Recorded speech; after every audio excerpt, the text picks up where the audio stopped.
Përshëndetje, mirë që përshëndes unë Mimoza Elezit dhe vazhdojmë ciklin me leximin e Enciklopedisë Osmane pjesë 5, ashtu siç e ka përmbledhur autori këtë enciklopedi dhe këtu po shikojmë betejat dhe fushatet e një pas njëshme të perandorisë osmane kundra trojeve shqiptare, rezistencën e Gjon Kastriotit, rezistencën e prizëve shqiptar dhe rezistencën e Gjergj Kastriotit Skënderbeut, por në të njëjtën kohë shikojmë edhe tradhtinë e princërve shqiptar, shikojmë edhe tradhtinë e komandantëve të Gjergj Kastriotit Skënderbeut dhe shikojmë tradhtinë e brendshme. Pra, edhe në program kaluar kam theksuar diçka. Pra, kur putana gjendet brenda në shtëpi, dryri portës së jashtme nuk e ruan shtëpina. Dhe fatkeqësisht ajo që e ka dëmtuar më tepër Shqipërinë dhe që e ka dëmtuar këtë betejë dhe që ka dëmtuar Skënderbeun gjithmonë kanë qenë tradhtit e njerëzve të besuar të tij. Pra sot jemi në pjesën e dytë dhe programet e mia siç kam cilësuar i keni çdo të mërkur dhe çdo të shtunë në orën 10 të mëngjesit në YouTube. Vazhdojmë atëherë leximin e kësaj pjese. Jemi në faqen 63 të vëllimit të dytë të Enciklopedisë Osmane dhe do të shikojmë fushatën e dytë të Sultan Muratit në Shqipëri. Pra, Sultan Murati vetë në krye të ushtrisë. Një sultan që lufton kundra një komandanti. Pjesa titullohet në turqisht Beteja e dytë e Osmanëve në Shqipëri. Autori vazhdon kështu: simbas burimeve të krishtera, pra europiane, mbas luftës së dytë të Kosovës, Sultan Murati vetë nuk kishte zhvilluar kurrë një betejë në Shqipëri. Mirë po, simbas dokumenteve të arkivuara mbi sulmet osmane që janë regjistruar nga vetë osmanlitë, shohim betejën e Sultan Muratit ku kishte me vete edhe djalin e tij, Shehzade Mehmetin, që ishte në moshën 18 vjeç dhe kjo betejë i përket vitit 1447 dhe nuk rastisim ndonjë betejë të dytë të Sultan Muratit në Shqipëri, pra thekson autori. Në Enciklopedinë Osmane nuk rastisim një betejë të dytë. Mirë po, duke parë regjistrimet e disa historianëve të huaj dhe disa ngjarje të Osmanlisë mbas luftës së dytë të Kosovës, shfaqet që Sultan Murati mbas luftës së dytë të Kosovës e ka bërë një sulm tjetër në Shqipëri.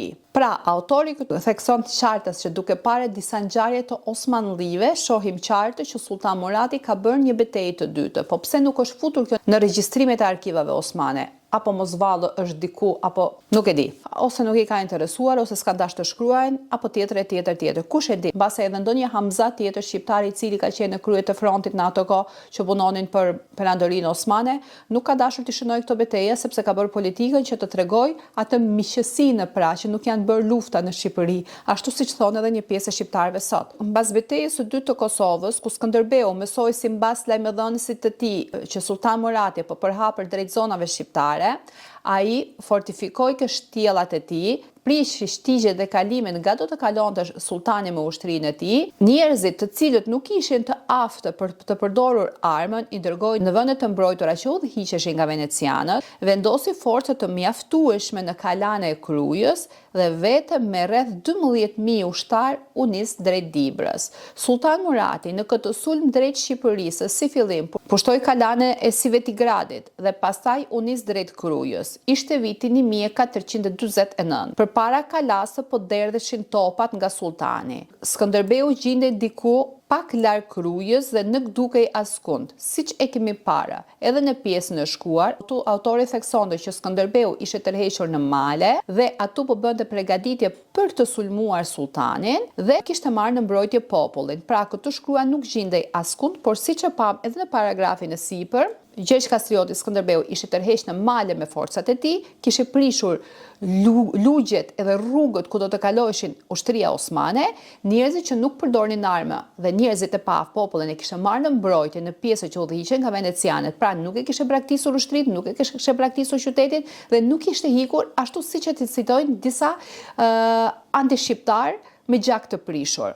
Pra Skënderbeu ishte tërhequr në male dhe po i kishte bërë prita ushtrisë së madhe të sultanit. Këtu në fund të faqes kemi një shënim që thotë: Shqipëria kishte male të thepisura që i bënin të vështira betejat dhe zaptimin e saj, nga që lëvizjet e forcave ushtarake turko-osmane ishin të vështira dhe hypja e topave në mal ishte e vështirë, ato i derdhnin topat përballë kalasë. Pra, malet e thepisura e kam theksuar edhe më parë dhe siç e dimë, Skënderbeu dhe ushtarët Skënderbeut i përdornin sa më mirë. Prandaj ne shqiptarët sa më tepër kemi zgjedhur malet për të jetuar, sepse ato i zotërojmë sa më mirë, se gjithmonë bregji, detet dhe fushat kanë paraqitur rreziqe për popullin, kështu që për të mbrojtur zançi në kohën e Romës, shqiptarët edhe në sulmimet romake për të mbrojtur janë tërhequr gjithmonë në male dhe malet kanë qenë foleja jon nga kemi marrë edhe emrin Bitë Shqipoj, sepse Shqiponia jeton në malet e larta. Skënderbeu nuk dukej askund, po për shkak të maleve të thepisura, ushtria turke pësoi humbje të mëdha.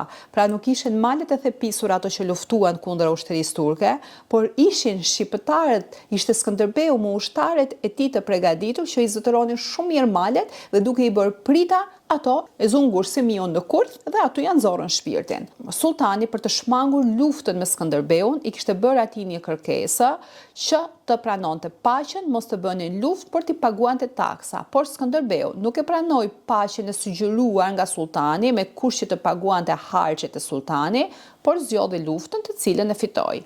Kështu që sultani i pa shpresë, duke mbetur i kënaqur me zaptimin e kalasës së Zvetigradit, u kthye mbrapsht. Kalaja e Zvetigradit pra ishte marrë për të dytën herë nga turqit Osmanli dhe Skënderbeu për ta çliruar këtë kala hidhet në sulm ku humbën rreth 900 ushtarë dhe mbi 1000 të tjerë të plagosur, detyrohet të tërhiqet. Patjetër që në këto betejë, siç do ta shikojmë edhe në shkrimet që do pasojnë, këtu kemi edhe tradhtinë e komandantëve më të afërt të Skënderbeut. Pra ka qenë tradhtia ajo që e ka bërë Skënderbeun të humbi betejat, sepse ato të shiturit, gjakprishurit që shiteshin tek sultani, tregonin planet e Skënderbeut, kështu që ato merrnin masa dhe bënin prita. Mbas kësaj, bie në duart të Osmanlive dhe Berati, që quhej Beogradi i shqiptarëve. Forcat e Skënderbeut sulmojnë për të çliruar Beratin, ku këtu zihet rob dhe vritet një nga komandantet e Skënderbeut, Pol Maneshi. Në fund të faqes 64 kemi edhe një shënim të autorit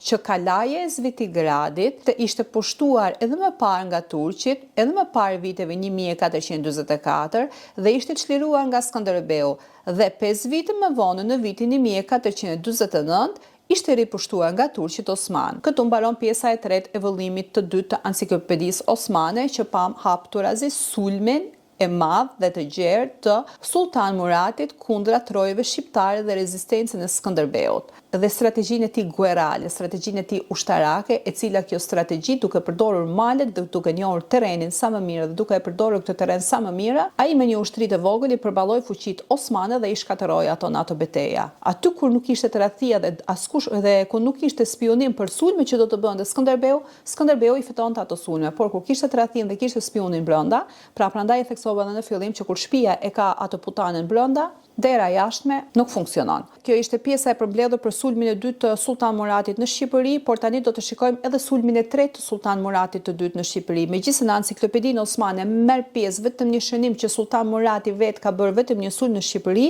por siç e theksoi autori, në disa burime të krishterë, pra perëndimore dhe nga disa lëvizje dhe nga disa ngjarje të turqëve Osman në ato kohë, tregohet që Sultan Murati vetë ka bërë jo vetëm një sulm, por ka bërë 3 sulme vetë në krye të ushtrisë në trojet shqiptare. Tani të shikojmë se si vazhdon autori. Siç e kemi parë edhe në vëllimin e parë ku shënohej se në shtatërrethimin e Krujës në vitin 1447, Sultan Murati II ishte marrë me vete edhe djalin e tij, guvernatorin e Manisës Mehmetin. Në vitin 1450, Sultan Murati II, duke marrë me vete edhe djalin e tij Mehmetin, bëri një sulm tjetër në Shqipëri. Skënderbeu në këtë kohë ishte i shqetësuar sepse disa prijes shqiptar e kundërshtonin atë dhe i kundërvieshin atij. Skënderbeu, duke gjetur mbështetje te disa prifërinjë, arriti të ngrinte moralin e popullit dhe bëri që ato të besonin se do të triumfoshin kundra turqëve. Sultan Murati rirrethoi Krujën. Në këtë kohë, mbreti i Napolit, Alfonso I nuk e ndihmonte Skënderbeun për arsye se ishte i prekur që pse Skënderbeu nuk e kishte ndihmuar ato kundra venecianëve. Ndërsa të vetmit ato që e ndihmonin Skënderbeun ishte shteti i Raguzës, i cili e ndihmonte në dorë fshehurazi. Kruja nuk e pranoi thirrjen për dorëzim, megjithëse ajo u shkatërrua dhe u bë shkrumbehi, por ajo as nuk e pranoi thirrjen për dorëzim dhe as nuk u zaptua nga turqit. Sulmet e Skënderbeut nga jashtë u zbrapsën. Betejë e përgjakshme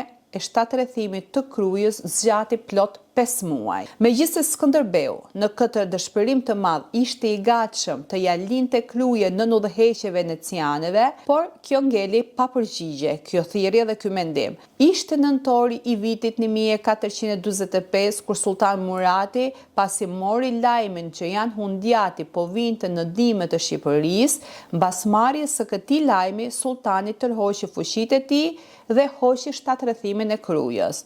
Por ky lajm ishte i rreme se janë hundjati nuk erdhi në Shqipëri. Pra, kjo ishte pjesa e 4 e vëllimit të dytë Enciklopedisë Osmane, ku pamë sulmet e njëpasnjëshme të Sultan Muratit në Shqipëri me forca kolosale të përgatitura sa më miri dhe pamë rezistencën e Skënderbeut, jo vetëm kundra forcave të mëdha të perandorisë osmane, por në të njëjtën kohë duke luftuar edhe brenda dhe duke parë armiqësinë e disa prisëve shqiptar dhe nga ana tjetër duke parë se si venecianët Skënderbeun e lanë në baltë dhe nuk e ndihmonin kur nuk kishin interes në tyre, ose kur shikonin që forcat osmane ishin kaq të mëdha dhe besonin që ato do të zaptonin Shqipërinë, venecianët bënin miqësi të ngushtë me osmanlitë dhe nuk e prishnin interesin e tyre sepse kishin frikë nga sulmet e tyre, ndërsa kur shikonin që Skënderbeu triumfonte, atëherë ato i ngjesheshin Skënderbeut dhe bëheshin miq të ngushtë dhe mundoheshin nga njëra anë jo këtej jo andej ta ndihmojnë Skënderbeun. Sot në këtë pjesë pam 3 sulmet e njëpasnjëshme të fuqive të mëdha osmane me në kryes vetë Sultan Muratin e dytë, i cili